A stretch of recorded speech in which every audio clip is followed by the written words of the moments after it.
भारत के असली धुरंधर दूसरे की गलती के कारण पकड़े गए थे। उन्हें 3 दिनों में छुड़ाना था, लेकिन ऐसा क्या हुआ कि उन्हें कभी वापस नहीं ला पाए। असली धुरंधर तो रविंद्र कौशिक है। ये कहानी है रविंद्र कौशिक की, जिन्हें शायद रणवीर सिंह भी पूरी तरह से निभा नहीं सकते। उनकी कहानी शुरू होती है एक छोटे से गांव गंगानगर से, जहां एक कॉलेज में एक नाटक करते समय रॉ ने उन्हें नोटिस किया। उनकी चाल ढाल, बोलने का तरीका और आत्मविश्वास इतना प्रभावशाली था कि कोई भी उनसे तुरंत प्रभावित हो जाता था। जब उनसे पूछा गया क्या आप देश के लिए कुछ ऐसा कर सकते हैं, तो शुरुआत में उन्होंने मना कर दिया, लेकिन बाद में उन्होंने सोचा चलो देखते हैं, और फिर वो दिल्ली गए जहां उनकी ट्रेनिंग शुरू हुई। वहां उन्हें सिखाया गया कि बॉर्डर कैसे पार किया जाता है और बॉर्डर के नक्शों को कैसे पढ़ा जाता है। लेकिन इसी ट्रेनिंग के दौरान एक बड़ी घटना हो गई। उन्हें एक गांव में भेजा गया और कहा गया यहां आपको कुछ लोग मिलेंगे, वे आपको जानकारी देंगे, उसे लेकर वापस आना है। बाद में उन्हें पता चला कि जिस गाँव में उन्हें छोड़ा गया था वो असल में पाकिस्तान का गाँव था। अब उन्हें वहाँ से भारत वापस भी आना था। कैसे रविंद्र कौशिक को पाकिस्तान के गांव में छोड़ दिया गया था और कैसे उन्होंने 2 दिन तक पेड़ पर रहकर अपनी जान बचाई थी। लेकिन अब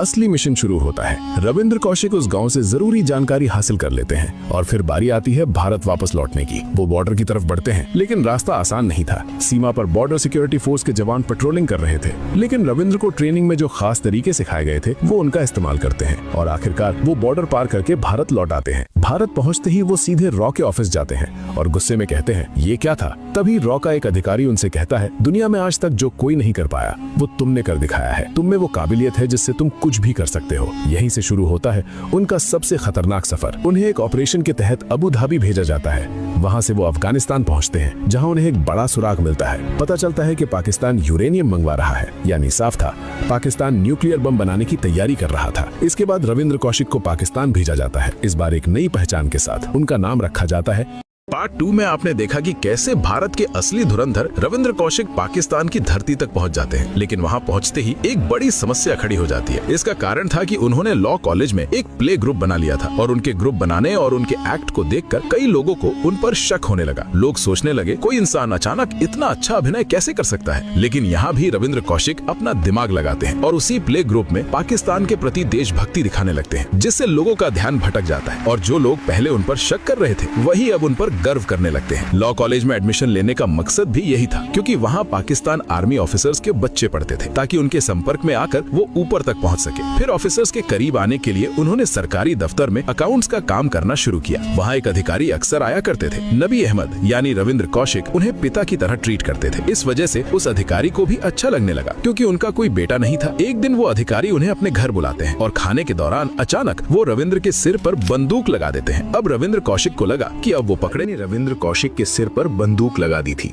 रविंद्र जम गए, सांस रुक गई। उन्हें लगा अब सब खत्म। लेकिन तभी वो अधिकारी अचानक हंसने लगता है और कहता है ये है मेरी बेटी जो एक असली बंदूक की गोली है, क्या ये तुम्हें पसंद आएगी। सुनते ही पूरा माहौल बदल जाता है और सब हंसने लगते हैं। फिर वो अधिकारी कहता है मैं अपनी बेटी की शादी तुमसे करवाना चाहता हूँ, और फिर मुस्कुराकर बोलता है ये सिर्फ एक मजाक था, तुम मेरे बेटे जैसे हो। धीरे धीरे दोनों एक दूसरे को समझने लगते हैं और यही समझ प्यार में बदल जाती है। इसके बाद रविंद्र कहते हैं मुझे पाकिस्तान के लिए कुछ बड़ा करना है, मुझे आर्मी में जाना है। वो एग्जाम देते हैं और आर्मी में शामिल हो जाते हैं। जिस लड़की से वो प्यार करते थे उसी से वो शादी भी कर लेते हैं। लेकिन कहानी यहाँ खत्म नहीं होती। कुछ समय बाद एक ऐसा तूफान आता है जो नबी अहमद को अंदर तक हिला देता है।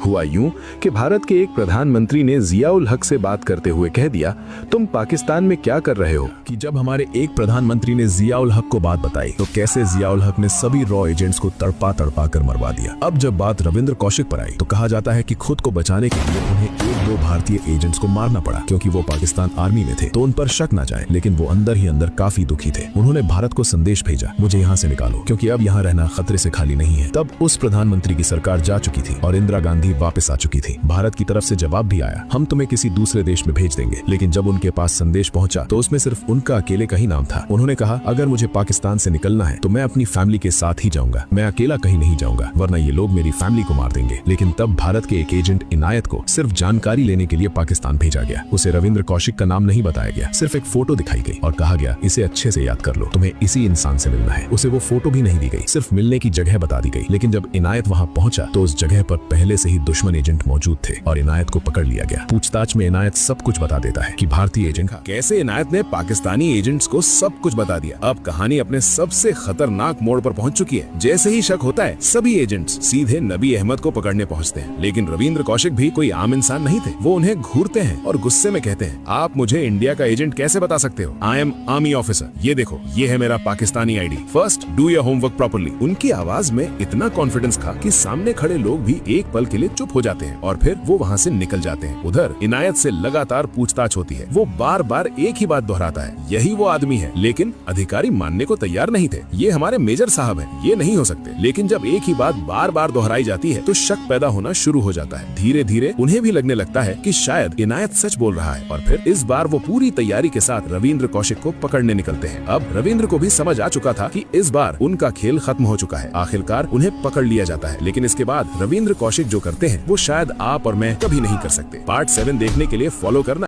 फिल्म धुरंधर 2 में दिखाया गया स्लो पॉइजन असल में हकीकत से जुड़ा हुआ है। इसका नाम है डाइमिथाइल मर्करी, एक ऐसा केमिकल जो बिना पता चले शरीर में प्रवेश कर सकता है। सबसे अलग बात, इसका असर तुरंत नहीं दिखता। महीनों तक इंसान बिल्कुल नॉर्मल रहता है, फिर धीरे धीरे हाथ पैर में सुन्नपन शुरू होता है, चलने और बोलने में दिक्कत आने लगती है और समय के साथ ये दिमाग और नर्वस सिस्टम पर गहरा असर डालता है। 1997 में अमेरिकी वैज्ञानिक कैरेन वेटरहान इसके संपर्क में आई थी। कई महीनों तक उन्हें कुछ पता ही नहीं चला, लेकिन जब लक्षण सामने आए तब तक स्थिति गंभीर हो चुकी थी। यही वजह है कि ये जहर चुपचाप असर करने के लिए जाना जाता है। आप धुरंधर 2 को 10 में से कितना रेटिंग दोगे? कमेंट में जरूर बताना।